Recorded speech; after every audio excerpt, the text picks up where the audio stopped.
Hi friends, ఎలా ఉన్నారు? ఈ ప్రపంచంలోనే ధనవంతుల్లో టాప్ ప్లేస్ లో ఉన్న వ్యక్తి and highly successful business man Elon Musk. Elon Musk ఇంతలా సక్సెస్ఫుల్ ఎందుకు అయ్యారు? సక్సెస్ఫుల్ అని అందరికీ తెలుసు, కానీ ఎందుకు సక్సెస్ఫుల్ అయ్యారు ఇది చాలా మందికి తెలియదు. తాను ఎందుకు సక్సెస్ అయ్యారు అని. Elon Musk top richest place లో కొన్ని డేస్ ఫస్ట్ ప్లేస్ లో ఉన్నారు అండ్ ఇప్పుడు సెకండ్ ప్లేస్ లో ఉన్నారు. ఈ ముందు వెనక అనేది జరుగుతూనే ఉంటుంది. నేను తన డబ్బును చూపించి ఎలన్ మస్క్ ని గొప్పగా చూపించాలి అనుకోవట్లేదు. అతను ఏదైతే చేస్తున్నాడో అతనేంటో ఈ ప్రపంచంలో రిచెస్ట్ మ్యాన్ అవడం కన్నా చాలా గొప్పది. ఎందుకు ఎలన్ మస్క్ ఇలా అంటారు? ఎవరైనా ట్విట్టర్ లో ఎలన్ మస్క్ ప్రపంచంలో అందరికన్నా రిచెస్ట్ మ్యాన్ అని ట్వీట్ చేస్తే ఆ ట్వీట్ కి తనకు తానుగా తానే రిప్లై ఇస్తారు. ఎంత విచిత్రమైన విషయం. అండ్ మళ్ళీ వర్క్ లోకి వెళ్ళిపోతాడు. ఈ రోజు నేను మీకు ఎలన్ మస్క్ గురించి ఎలాంటి ఒక రీసెర్చ్ చెప్పబోతున్నానంటే ఇది మీరెక్కడ చూసి ఉండరు. ఏదైతే ఎలన్ మస్క్ ని ప్రపంచంలో ఉన్న వారికన్నా డిఫరెంట్ గా చేస్తుందో. అండ్ వీడియోలోకి వెళ్లే ముందు ఈ వీడియోకి మీ సపోర్ట్ గా జస్ట్ లైక్ చేయండి చాలు. ఇంకా లేట్ చేయకుండా వీడియోలోకి అయితే వెళ్ళిపోదాం. Let's get into start our video.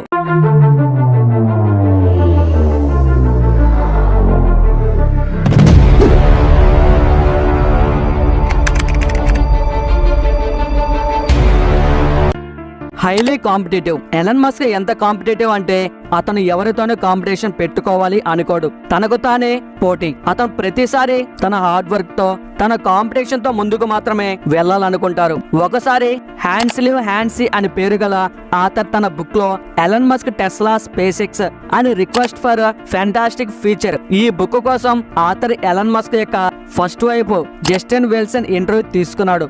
అప్పుడు జస్టిన్ చెప్పింది ఏంటంటే ఎప్పుడైతే వాళ్ళు కాలేజీలో కలిసి ఉన్నారో అప్పుడు జస్టిన్ కి 97 గ్రేడ్ వచ్చింది అండ్ ఎలన్ మస్క్ కి 98 గ్రేడ్ వచ్చింది. కానీ ఎలన్ మస్క్ ఇక్కడ కూడా కాంపిటీషన్ ఈవెన్ ఎక్కువ వచ్చినా కూడా ప్రొఫెసర్ కి ఇలా అనేవాడు, సార్ ఒకసారి రీచెక్ చేయండి సార్, ఎవరికి తెలుసు నాకు ఇంకా ఎక్కువ వచ్చి ఉండవచ్చు. టీచర్ ని ఇలా కన్విన్స్ చేసేవాడంటే ఒక్కసారి చూడండి సార్, నాకు 100 అవుట్ ఆఫ్ 100 వచ్చి ఉంటుంది కాంపిటీషన్ తో ముందుకు వెళ్లే గ్రేడ్.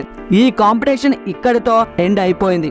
తాను ఆల్రెడీ ఫస్ట్ వచ్చాడు, అయినా కూడా ఇంకా బెటర్ గా ఏం చేయగలను అని ఆలోచించాడు. ఈ హ్యాబిట్ ఏదైతే ఉందో ఒకవేళ ఇది ఫాలో అయ్యి దానికోసం డిసిప్లిన్ తో హార్డ్ వర్క్ తో చేస్తే ఖచ్చితంగా ఏదో ఒక రోజు ఇది మనిషిని సక్సెస్ఫుల్ చేస్తుంది. Next, determination. ఎవరైనా బర్త్డే రోజు ఎంత బిజీ ఉన్నా బర్త్డే సెలబ్రేషన్ కోసం ఖచ్చితంగా టైం స్పెండ్ చేస్తారు. కానీ ఎలన్ మస్క్ ఏ సెలబ్రేషన్ చేసుకోడు. అతను తన వర్క్ గురించి ఎంత సీరియస్ అంటే తాను ఏ రోజు బర్త్డే, ఏ రోజు వర్కింగ్ డే, ఏ డే సెలబ్రేషన్ కూడా గుర్తుంచుకోడు. ఈ సెలబ్రేషన్, ఈ పార్టీస్ ఇదంతా తనకి తెలీదు. ఈ మనిషి అతని సక్సెస్ నే తన సెలబ్రేషన్ చేసుకున్నాడు. రాకెట్ పైకి ఎగరడం, కరెక్ట్ గా వెళ్ళడమే అతనికి అతిపెద్ద సెలబ్రేషన్. ఎలన్ మస్క్ అతని ఫ్యాక్టరీలో రాత్రిపూట పని చేస్తూ తన డెస్క్ కింద లేదా అక్కడ దగ్గరలో ఉన్న సోఫాలో పడుకుంటారు. అతనేం నిద్ర వచ్చిందని ఫ్యాక్టరీలో పడుకోరు. ఆయన ఇలా ఎందుకు చేస్తారంటే ఇక్కడ పడుకుంటే మేల్కొని ఫ్యాక్టరీలో జరుగుతున్న రోబోటిక్ మిషన్ వర్క్ ని చూడొచ్చు అని. అండ్ ఒకవేళ మిషన్ ఆగిపోతే దాని రీజన్ కనుక్కోవచ్చని.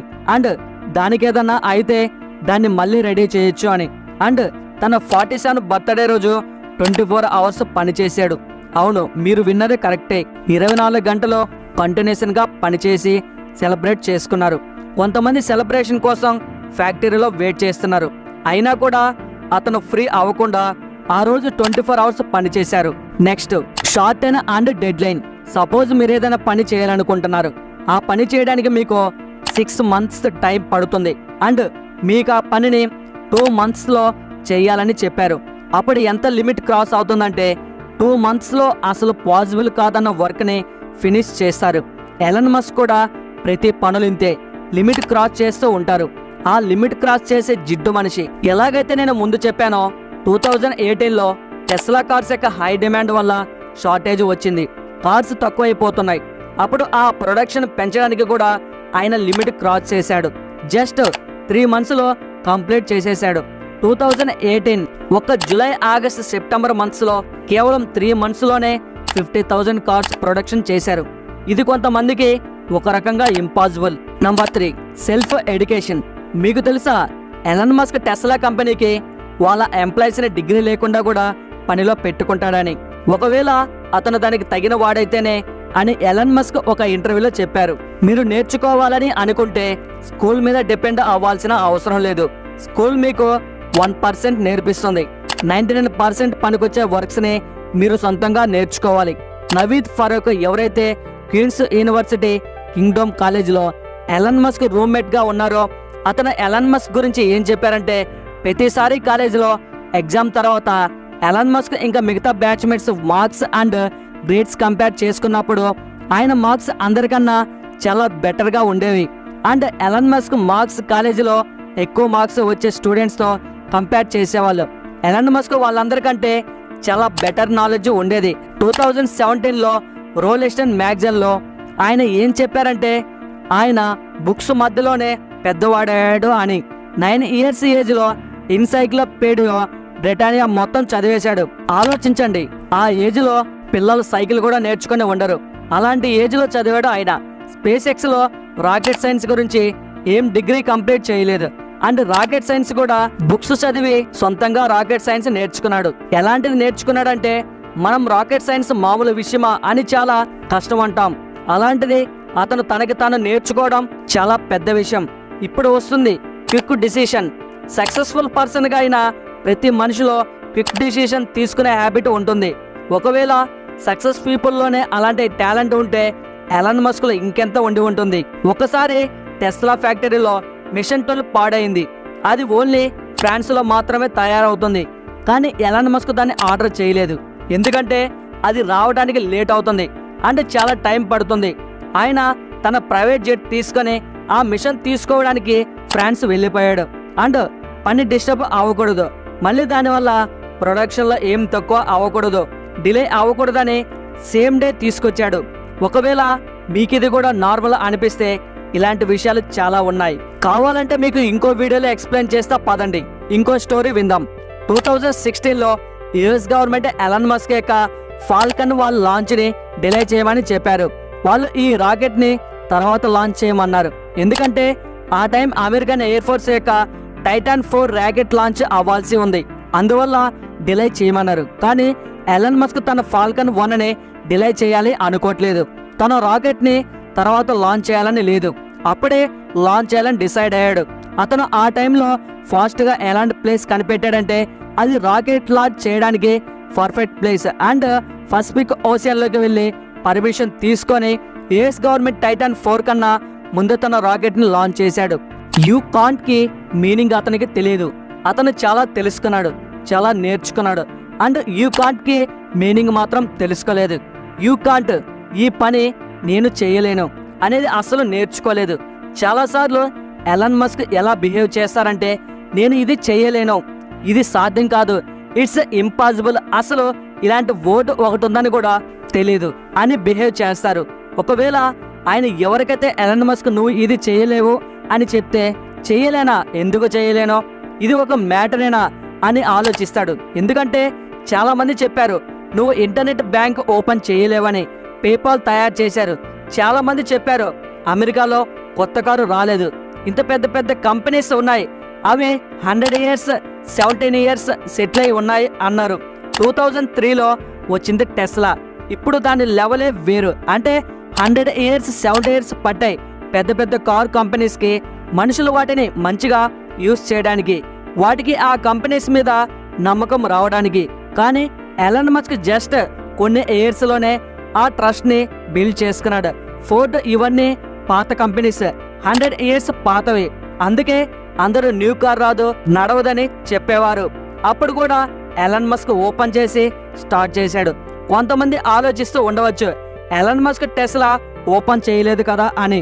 ఎస్, కానీ ఎలన్ మస్క్ ఎప్పుడైతే టెస్లా కంపెనీ పవర్ను తన ల్యాండ్లోకి తీసుకున్నాడో, ఎప్పుడైతే కంట్రోల్ తీసుకున్నాడో, అప్పుడు టెస్లా ఇంత పెద్దది కాదు. నిజానికి ఒక స్ట్రగ్లింగ్ కంపెనీగా ఉండేది. దాంట్లో ఎలన్ మస్క్ ఇన్వెస్ట్ చేసి ఆ కంపెనీని బ్రతికించాడు. ఒక మునిగిపోతున్న కంపెనీని చేతుల్లోకి తీసుకున్నాడు. అందరూ అన్నారు కార్లు కొత్త కంపెనీ రావడం ఇంపాసిబుల్ అని. ఎలన్ మస్క్ తీసుకొచ్చాడు. చాలా మంది అన్నారు నువ్వు స్పేస్ లో రాకెట్ లాంచ్ చేసే లాంటి కంపెనీ తీసుకురాలేవు అని. ఇది ఓన్లీ గవర్నమెంట్ చేయగలిగే పని అని. ఎలన్ మస్క్ స్పేస్ ఎక్స్ తయారు చేశాడు. ఇవన్నీ తెలుసుకున్నాక అనిపిస్తుంది నిజంగా ఎలాన్ మస్క్ కి కాన్ మీనింగ్ తెలియదేమో అని. నెక్స్ట్ కస్టమర్ సాటిస్ఫాక్షన్ గురించి మాట్లాడుకుందాం. ఇది విన్నాక ఇలాంటి మనిషి అనిపిస్తుంది. మీకు తెలుసా, టెస్లా కార్ ఛార్జింగ్ స్టేషన్లో ఫుల్ ఛార్జ్ అవబోతున్నప్పుడు కార్ ఓనర్స్కి నోటిఫికేషన్ వస్తుంది. ఛార్జ్ అయ్యాక నోటిఫికేషన్ వస్తుంది. నోటిఫికేషన్ తర్వాత కూడా ఛార్జ్ అన్ప్లగ్ చేయకపోతే వాళ్ళకి ప్రతి 1 మినిట్కి $0.40 ఛార్జ్ పడుతుంది. బ్యాటరీ ఫుల్ అయ్యాక కూడా ఛార్జ్ పెడితే మినిట్కి $0.40 మనీ ఎందుకు ఛార్జ్ చేశారు? ఈ న్యూ పాలసీ ఎప్పుడు వచ్చిందో వినండి. ఈ పాలసీ 2016లో వచ్చింది. ఎప్పుడైతే ఒక కస్టమర్ తన ఫ్రస్ట్రేషన్లో ట్విట్టర్లో ట్వీట్ చేశాడో అప్పుడు వచ్చింది. ఒకసారి లోయక్లా మోవర్ అన్న పేరున్న కస్టమర్ మీటింగ్ కోసం సిలికాన్ వ్యాలీ వెళ్తున్నారు. ఎవరో పెద్ద మనిషి అండ్ సెయింట్ కాల్స్లో ఎప్పుడైతే ఛార్జింగ్ స్టేషన్లో ఉన్నాడో అక్కడ చాలా కార్స్ ఛార్జింగ్ పెట్టి ఉన్నాయి. అవన్నీ ఫుల్గా ఛార్జ్ అయినా కూడా ఛార్జింగ్ పెట్టి ఉన్నాయి. ఆ కార్స్ ఓనర్స్ అసలు అన్ప్లగ్ చేయట్లేదు. వాళ్ళు ఆ కార్స్ని అక్కడ ఉంచి ఎక్కడో తిరగడానికి వెళ్ళిపోయారు. ఒక విధంగా కార్ని అక్కడ పార్క్ చేసి వెళ్ళిపోయారు. ఏముందులే మళ్ళీ తీసుకోవచ్చని. లోయక్లా మోవర్కి మీటింగ్ కోసం లేట్ అవుతుంది. ఫ్రస్ట్రేషన్తో కోపంతో ట్వీట్ చేశాడు. కొంచెం సేపు తర్వాత ఆ ట్వీట్కి ఎలాన్ మస్క్ తనకు తానే తన అఫీషియల్ ట్విట్టర్ అకౌంట్ నుంచి రిప్లై ఇచ్చారు. 6 డేస్లోనే ఆయన తన కంపెనీ పాలసీనే మార్చేశాడు. ఆలోచించండి, ఒక నార్మల్ ట్వీట్ని ఇంత సీరియస్గా తీసుకుంటే ఆయన ఇంకేదైనా పని చేసేటప్పుడు ఎంత సీరియస్గా చేశారో. 6 డేస్లోనే పాలసీని మార్చేశాడు. అండ్ ఎవరైనా ఫుల్ ఛార్జ్ అయ్యాక కూడా ఛార్జింగ్ చేస్తే ఫైన్ పడుతుందని. అండ్ ఎలాన్ మస్క్కి ట్విట్టర్తోనే ఉండే బాండ్ గురించి ఏం చెప్పాలి? ఇంత బిజీ పర్సన్ అయినప్పటికీ ట్విట్టర్లో యాక్టివ్గా ఉంటారు ఆయన యూజ్ సిగ్నల్ అని ట్వీట్ చేశాడు. దాని తర్వాత సిగ్నల్ యాప్ ఎంత పాపులర్ అయిందంటే అందరూ ఇన్స్టాల్ చేయడం స్టార్ట్ చేశారు. అండ్ యాప్ స్టోర్లో టాప్కి రావడం స్టార్ట్ అయింది. ముందెవరికి సిగ్నల్ యాప్ అంటే ఎవరికి ఏంటో కూడా తెలియదు. టెక్నికల్ పీపుల్కి కూడా తెలియదు సిగ్నల్ అంటే ఏంటి అని. కానీ ఒక్క ట్వీట్తో మొత్తం వరల్డ్కి తెలిసింది. ఒకవేళ మీరు కూడా ఎలాన్ మస్క్ లాగా లైఫ్లో ఏదో ఒకటి నేర్చుకోవాలి అని అనుకుంటే బుక్స్ కన్నా మంచి ఇంకేమీ ఉండవు. ఎంత డిజిటల్ అయినా ఎంత టెక్నాలజీ అయినా మీరు బుక్స్లో చదివిన నాలెడ్జ్ ఎక్కడా దొరకదు. ఎందుకంటే బుక్స్లో డీటెయిల్ ఇన్ఫర్మేషన్ ఉంటుంది. నేను ఎలాన్ మస్క్ దగ్గర నేర్చుకున్న బిగ్గెస్ట్ లెసన్, బయట ఎంత కాంపిటీషన్ అయినా ఉండనివ్వండి, మనం చేసే వర్క్లో దమ్ముంటే ప్రతిరోజు మనల్ని మనం ఇంప్రూవ్ చేసుకొని బెస్ట్ క్వాలిటీ అవుట్పుట్ ఇస్తే ఎవరు మనకి కాంపిటీషన్ కాదు. దీనికి perfect example Elon Musk, Tesla. Elon Musk ఒకసారి చెప్పారు, మీకు మీరు క్వశ్చన్ చేసుకోండి, నా 10 years లక్ష్యాన్ని 6 monthsలో ఎలా సాధించగలను? బహుశా మీరు ఫెయిల్ అవ్వచ్చు, కానీ ఎవరైతే ప్లేస్కి రీచ్ అవ్వడానికి 10 years పడుతుందని యాక్సెప్ట్ చేస్తారో వాళ్ళకన్నా చాలా చాలా ముందుకు వెళ్ళవచ్చు. ఫ్రెండ్స్, ఎలాన్ మస్క్ గురించి మీరు నేర్చుకున్న బిగ్గెస్ట్ లెసన్ ఏంటి? కామెంట్లో నాతో పంచుకోండి అండ్ షేర్ చేయండి. అండ్ ఇలాంటి వీడియోస్ మిస్ కాకుండా చూడాలంటే మన ఛానల్కి సబ్స్క్రైబ్ చేసుకొని పక్కనే ఉన్న బెల్ ఐకాన్ని ప్రెస్ చేయండి. అండ్ ఈ వీడియో నచ్చితే మీ సపోర్ట్గా జస్ట్ లైక్ చేయండి చాలు. Thank you.